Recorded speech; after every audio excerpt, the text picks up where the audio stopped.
nak tengok kasih sayang Allah ni, seseorang itu kena meneliti, merenungi ayat-ayat Allah Subhanahu Wa Taala dan merenungi alam ini.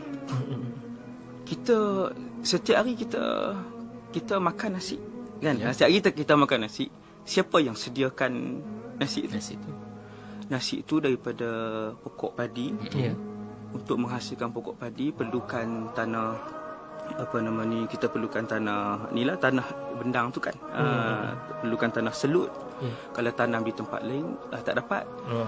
Perlukan bendang, kemudian perlukan angin, kemudian perlukan cahaya matahari, kemudian cahaya matahari itu pula Allah SWT perlu ciptakan matahari, kemudian pula bumi perlu berpusing. Siapa pula nak pusingkan bumi?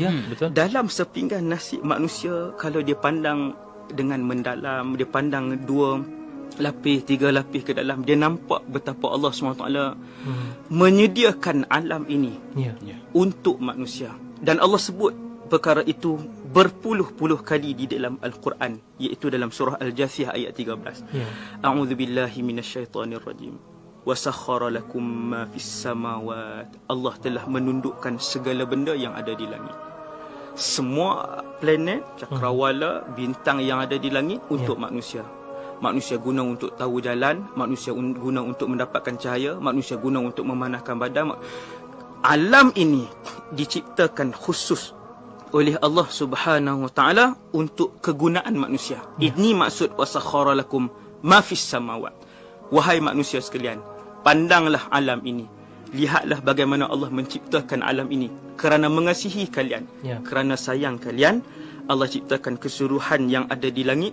Wa ma fil ardi jami'an, semua benda yang ada di bumi, dengan besinya, mineralnya, petrolnya, rumputnya, pohonnya, bukit bukaunya.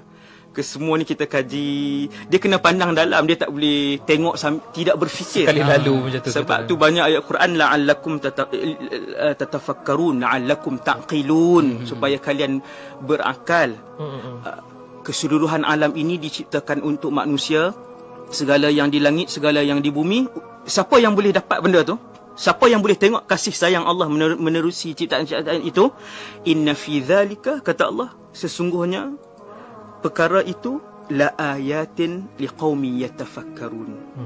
Dia akan menjadi i'tibar, akan dapat difahami, akan dapat dilihat. Kasih sayang itu akan dapat dirasai kepada mereka yang selalu berfikir. Jadi kena guna akal. Kena guna akal. Tengok bukit, ya Allah, Allah cipta bukit. Kalau tak ada bukit, bergegar sana sini. Tak ada gunung, bergegar sana sini. Allah ciptakan lautan. Wa sakhkhara lakumus syamsa wal qamara da'ibain. Sayangnya Allah cipta secara lengkap alam ini, bumi dan bintang, matahari dan bulannya, apa semua.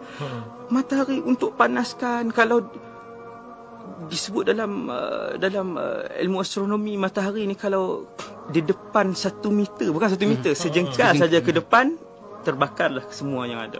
Allah. Dan kalau sejengkal saja ke belakang kedudukan matahari itu, maka bekulah kesemuanya. Kedudukan maksudnya dah diatur elok. Kasih Allah kepada manusia tu Allah susun elok sebab kasih. Nak bagi panas, Allah nak bagi kita rasa suam, nak haba, nak keringkan pakaian, solar, tenaga sebagainya. Maka Allah letakkan kedudukan itu elok. Kasihnya Allah pada manusia. Begitu juga lagi Allah sebut dalam surah Ibrahim ayat 32, wa sakhkhara lakumul fulka litajriya fil bahri bi amrih. Allah juga menundukkan kapal-kapal. Allah juga yang mengontrol, mengemudi secara tidak langsung ataupun secara langsung daripada Allah SWT kapal-kapal ni untuk bergerak di lautan dengan arahan Allah Taala. Begitu juga Allah yang menundukkan segala sungai dan isi-isi sungai untuk kegunaan manusia.